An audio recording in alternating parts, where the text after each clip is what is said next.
Hello student, how are you? Hope all are well.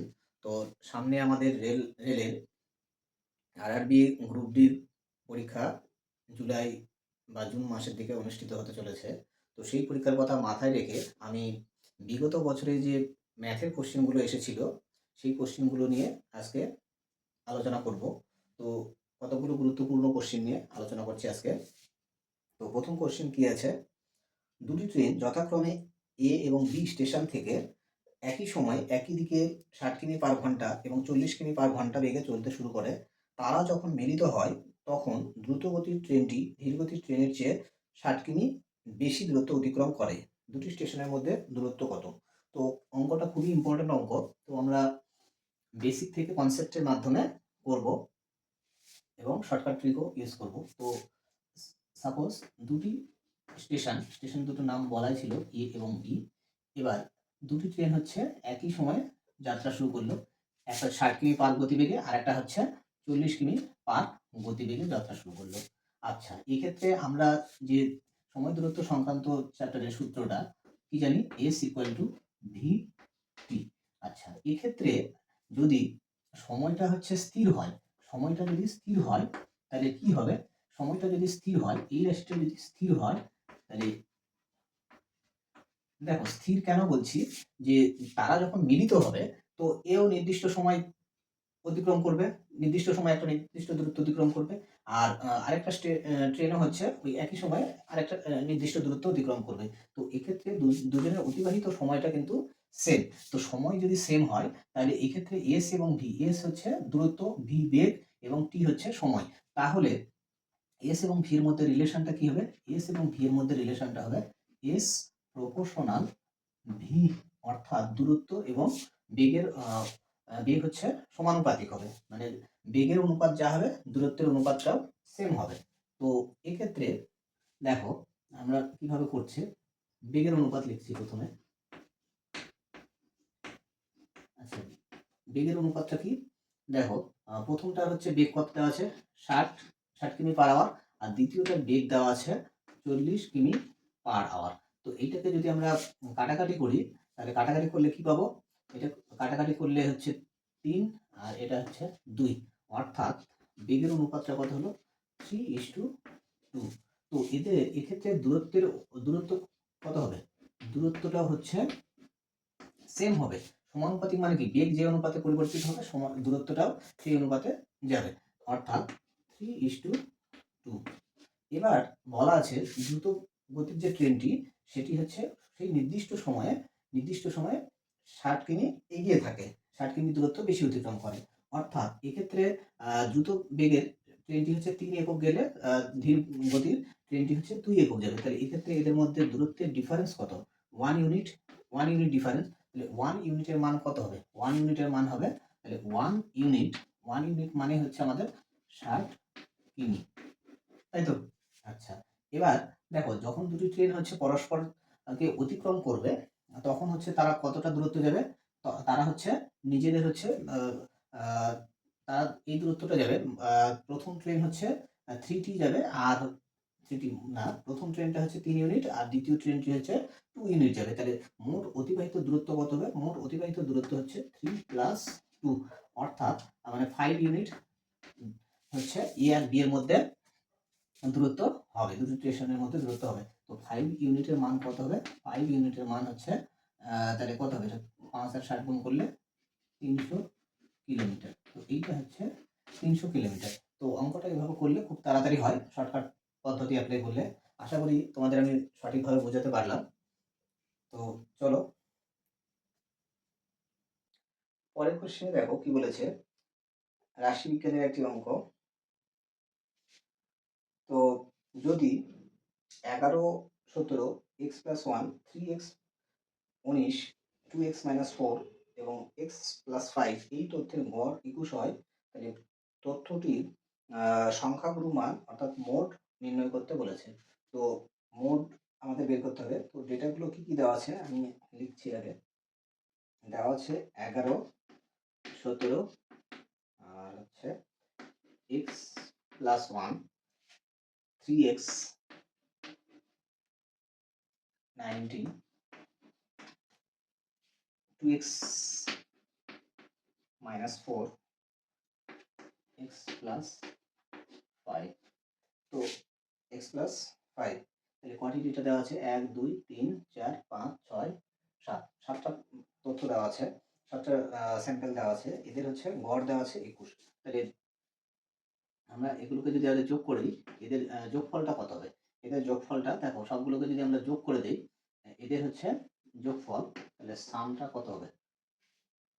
আচ্ছা, x গুলো আগে যোগ করে নিচ্ছি। তো x এখানে 2x 3x 3x plus 3x 6x plus x 7x।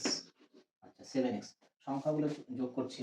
দেখো এক্ষেত্রে 1 19, তাহলে কত হলো 20, তাহলে 20 হলো 20, আর এদিকে হচ্ছে 17 আর হচ্ছে 11, তাহলে এখানে হচ্ছে তাহলে 18 18 9 10 28 28, আর হচ্ছে এদিকে কাউন্ট করলাম 20, 28 20 হচ্ছে 48, 28 20 48 48, আর এই দুটো মিলে হচ্ছে 1 হবে, -4 প্লাস 5 মিলে 48, তাহলে কত হচ্ছে 49। আচ্ছা টোটাল সাম হচ্ছে এত। তাহলে আমাদের গড়ের যে ফর্মুলাটা, তাহলে কি হয়, এখানে অ্যাকচুয়াল গড় দেওয়া আছে 21, আর 7টা রেজাল্ট দেওয়া ছিল, তাহলে এই যে সামটা এটা কার সঙ্গে সমান হবে? এটা বাই কন্ডিশন, এটা হচ্ছে তাহলে 7 ইন্টু 21 এটার সঙ্গে সমান হবে। আচ্ছা এক্ষেত্রে আমরা x এর মান বের করতে চাই। দেখো এটাও 7 দিয়ে বিভাজ্য, এটাও 7 দিয়ে বিভাজ্য, তো 7 দিয়ে যদি আমরা কাটাকাটি করি তাহলে সংখ্যাটা ছোট হয়ে যাবে, আমাদের হিসাব সহজ হবে। তো 7 দিয়ে এটাকে যদি কাটাকাটি করি তাহলে কত হবে? এটা x হচ্ছে, এটা আমাদের হচ্ছে 7 হচ্ছে, এটা 7 দিয়ে কাটলে অনলি 21। তো এক্ষেত্রে x ইকুয়াল টু কত হচ্ছে? 14। তো এক্ষেত্রে x এর মান হচ্ছে 14। তো x যদি 14 হয় তাহলে আমাদের এখানে x টাই কিন্তু ফাইনাল উত্তর না, উত্তর আমাদের হচ্ছে কি বের করতে হবে? মোট বের করতে হবে। তো এই রেজাল্টগুলোর মান আমাদের এবার হচ্ছে বের করতে হবে x এর ভ্যালু পুট করে। তো x এর ভ্যালু যদি আমরা পুট করে দেই তাহলে এটা তো 11ই থাকছে, এটা 17ই থাকছে, এটা হচ্ছে কত হয়ে যাচ্ছে? 14, আর একে এটা হচ্ছে 15 হচ্ছে। এই রেজাল্টটা হলো 15। আচ্ছা এইটা কত হবে? 3 14 42 হচ্ছে, এইটা হচ্ছে 42, এটা কত হচ্ছে? এটা এটাই থাকছে, এটা লিখলাম না। এটা হচ্ছে 14 14 28 28 মাইনাস 4, এটা হচ্ছে 24, আর এটা কত হচ্ছে? এটা হচ্ছে 19। আচ্ছা এবার হচ্ছে দেখতে হবে আমাদের মোট মানে কি, যে রাশিটি হচ্ছে সব থেকে বেশি বার আছে। দেখো এক্ষেত্রে আমরা পরিষ্কার দেখতে পাচ্ছি 19 সংখ্যাটি, 19 সংখ্যাটি হচ্ছে দুবার আছে, বাকি সংখ্যাগুলো কিন্তু একবার করে আছে। তাহলে এক্ষেত্রে মোট আমাদের কত হবে? তাহলে মোট হবে, মোট হচ্ছে 19। তো মোট হয়ে গেল 19। তো আশা করি বুঝতে পারলে, আমি ইন ডিটেলস বলে দিলাম কারণ এটা একটু ক্যালকুলেটিভ ছিল। নেক্সট কোশ্চেন দেখো, ত্রিকোণমিতির একটি কোশ্চেন, এটাও ইম্পর্টেন্ট। তো একটা সিম্পলিফিকেশন দেওয়া আছে, root over 1 plus sine theta by 1 minus sine theta. তো এটা হচ্ছে সিম্পলিফিকেশন করতে হবে। তো কিভাবে করব? দেখো এই টাইপের অঙ্ক আমরা অপশন টেস্ট করেও করতে পারি, তো এটা অপশন টেস্ট না করেও চট করে করা যায়। তো কিভাবে করছি দেখো, তো এটা তো ছিল, আমি দেখো উপর নিচে যদি 1 প্লাস সাইন থিটাকে গুণ করে দিই, 1 প্লাস সাইন থিটা, আর নিচেও কত হবে? 1 প্লাস সাইন থিটা। তো এটা দাঁড়ালো তাহলে কত? তাহলে উপরে হচ্ছে সেম জিনিস, তাহলে রুট ছিল, তাহলে 1 প্লাস সাইন থিটা, আর এটা স্কোয়ার মাইনাস বি স্কোয়ার হলে 1 minus sine square theta. 1 minus sine square theta মানে আমরা কত জানি? কস স্কোয়ার থিটা। তাহলে এই রেজাল্টটা অ্যাকচুয়ালি হচ্ছে কত? এটা দেখো আমি জাস্ট লিখলাম, এটা হচ্ছে 1 মাইনাস সাইন স্কোয়ার থিটা, মানে এটা হচ্ছে cos square theta. Cos square theta, cos square theta root করলে কত হবে? শুধু কস থিটা। তো এবার কস থিটাতে যদি আমরা ডিভাইড করি তাহলে 1 বাই কস থিটা মানে আমরা কি জানি? সেক থিটা, আর sine theta by cos theta মানে হচ্ছে ট্যান থিটা। তো এটাতেই আমাদের উত্তরটা চলে আসছে। তো দেখো এটা ১ নম্বর অপশনটা সঠিক হচ্ছে, রাইট আনসার এটা হচ্ছে। তো এই অঙ্কটা অপশন টেস্ট করেও করা যায়, কিন্তু এই অঙ্কে দেখো অপশন টেস্ট যদি আমি সাইন থিটার মান ৪৫ বসাই, তো ৪৫ বসিয়ে তোমরা হিসাব করে দেখবা যে ১ নম্বর অপশনটাও হবে, আবার হচ্ছে আচ্ছা এটা একটু ভুল হলো, অপশনটা হচ্ছে ৩ নম্বর অপশনটা হচ্ছে, ৩ নম্বর অপশনটা সঠিক আনসার। তো যদি থিটার মান ৪৫ বসানো হয় তাহলে হচ্ছে কিন্তু ১ নম্বর অপশনটাকেও স্যাটিসফাই করবে, আবার যদি থিটার মান ৪৫ বসায় তাহলে ৩ নম্বর অপশনটাও স্যাটিসফাই করবে।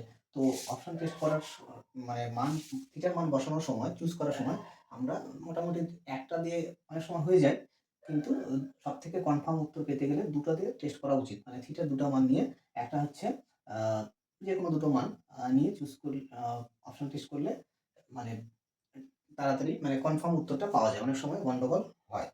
তো দেখো পরবর্তী অঙ্ক, আশা করি দেখো জ্যামিতি সংক্রান্ত আরেকটি গুরুত্বপূর্ণ কোশ্চেন। তো কি বলা আছে, দুটি ত্রিভুজ দেওয়া আছে এবিসি এবং ডিইএফ, এই দুটো হচ্ছে এমনভাবে সদৃশ যে একটা 2AB ইকুয়াল টু ডিই দেওয়া আছে, বিসি ইকুয়াল টু 8, তাহলে ইএফ ইকুয়াল টু কত হবে? তো এক্ষেত্রে আমি দুটো ট্রায়াঙ্গেল আঁকায় নিই তাহলে সুবিধা হবে। মনে করো এটা হচ্ছে এ, এটা বি, এটা সি, এটা হচ্ছে ডি, এটা হচ্ছে ই, এটা হলো এফ। আচ্ছা এই দুটো ত্রিভুজ হচ্ছে সদৃশ। এবার এদের মধ্যে একটা রিলেশন দেওয়া আছে, রিলেশনটা দেওয়া আছে হচ্ছে 2AB ইকুয়াল টু দেওয়া আছে DE, এইটা হচ্ছে দেওয়া আছে। এবার আমাদের সদৃশ মানে কি, আমি দেখো পুরো কনসেপ্টটা বলে দিচ্ছি। সদৃশ হলে আমাদের কি হয়, দেখো কোণগুলো হচ্ছে করেসপন্ডিং কোণগুলো সমান হয়, যে কোণগুলো সমান হয় তাদের হচ্ছে বিপরীত বাহুগুলোর অনুপাত হচ্ছে সমান হয়। অর্থাৎ এক্ষেত্রে এই দুটো যদি সদৃশ হয়, তাহলে এ কোণের বিপরীত বাহু বিসি আর ডি কোণের বিপরীত বাহু ইএফ, এই দুটো বাহুর অনুপাত। আবার হচ্ছে বি কোণের বিপরীত বাহু এসি আর ই কোণের বিপরীত বাহু ডিএফ, এদের অনুপাত। আরেকটা রইল হচ্ছে সি কোণের বিপরীত বাহু এবি আর এফ কোণের বিপরীত বাহু ডিই, এই তিনটার অনুপাত হচ্ছে সমান হবে। তো এক্ষেত্রে যদি আমি লিখি রেজাল্টটা, আমি দেখো জাস্ট বোঝানোর জন্য কনসেপ্টটা ক্লিয়ার করার জন্য লিখছি, না হলে তাহলে তোমাদের পরবর্তী এই টাইপের অঙ্ক আসলে সুবিধা হবে। তাহলে এক্ষেত্রে আমাদের হচ্ছে আগে এবি বাই, দেখো সি কোণের অপোজিট বাহু এটা, সি এর সঙ্গে এটা হবে সমান, এই কোণ সমান, তাহলে এর বিপরীত বাহু ডিই, তাহলে ডিই। আচ্ছা এবার আমি যদি বি কোণটা চয়েস করি, তাহলে বি কোণের বিপরীত বাহু এসি, আর বি কোণের সঙ্গে সমান কোণ হবে ই কোণ, তাহলে ই কোণের বিপরীত বাহু ডিএফ, ঠিক আছে। আচ্ছা ডিএফ হলো, তাহলে থাকলো হচ্ছে এ কোণের বিপরীত বাহু বিসি, আচ্ছা আর ডি কোণের বিপরীত বাহু ইএফ, এটা। তো এক্ষেত্রে আমাদের হচ্ছে এই রেজাল্টটা হয়। তো সদৃশ বললে, দুটো ত্রিভুজ সদৃশ বললে আমরা এই রেজাল্টটা পেয়ে থাকি। তো এক্ষেত্রে দেখো আমাদের তিনটের অনুপাত লাগবে না, যে দুটো লাগবে সেটাতেই কাজ করলে হবে। তো এক্ষেত্রে আমরা দেখো আমাদের এইটা আর হচ্ছে এইটা দিয়ে হবে, কারণ আমাদের চেয়েছে ইএফ এর মান। তো এই দুটোতে হয়ে যাচ্ছে, তাহলে এবি 2AB ইকুয়াল টু কত বলা আছে, ডিই। আচ্ছা ডি এর বদলে আমরা তাহলে কি 2AB লিখতে পারি, ডি এর বদলে 2AB লিখতে পারি। তো দেখো তাহলে এবি আর ডি এর বদলে 2AB, এটা। আর এই ক্ষেত্রে বিসির মান দেওয়া ছিল, বিসি ইকুয়াল টু 8 বলা ছিল, 8, আর ইএফটা আমাদের বের করতে হবে, ইএফ রাখলাম। তো এক্ষেত্রে আমাদের কি হচ্ছে, এবি এবি কেটে গেল, তাহলে আমরা মনে করলে ইএফ ইকুয়াল টু 16। তো এক্ষেত্রে আমাদের সঠিক আনসার অপশন নাম্বার 2। তো অপশন নাম্বার 2 আমাদের সঠিক আনসার। তো এটা হচ্ছে আমি পুরোটা ডিটেলস বলে দিলাম কনসেপ্ট সহ, আশা করি তোমরা বুঝতে পারলে। তো তোমাদের কাছে আমার একটি অনুরোধ, যদি আমার ভিডিওগুলো দেখে তোমাদের পরীক্ষার উপযোগী মনে হয় এবং তোমাদের উপকারে আসে, তাহলে একটি লাইক করবে এবং তোমাদের পরিচিত বন্ধু বান্ধবদের মাঝে আমার ভিডিওটি শেয়ার করবে, এবং তোমরা নতুন হয়ে থাকলে আমার চ্যানেলটি সাবস্ক্রাইব করবে এবং বেল বাটনটি প্রেস করে রাখবে, যাতে এরকম গুরুত্বপূর্ণ অঙ্কের সমাধান সহজ ট্রিকের মাধ্যমে শেখার জন্য। ধন্যবাদ।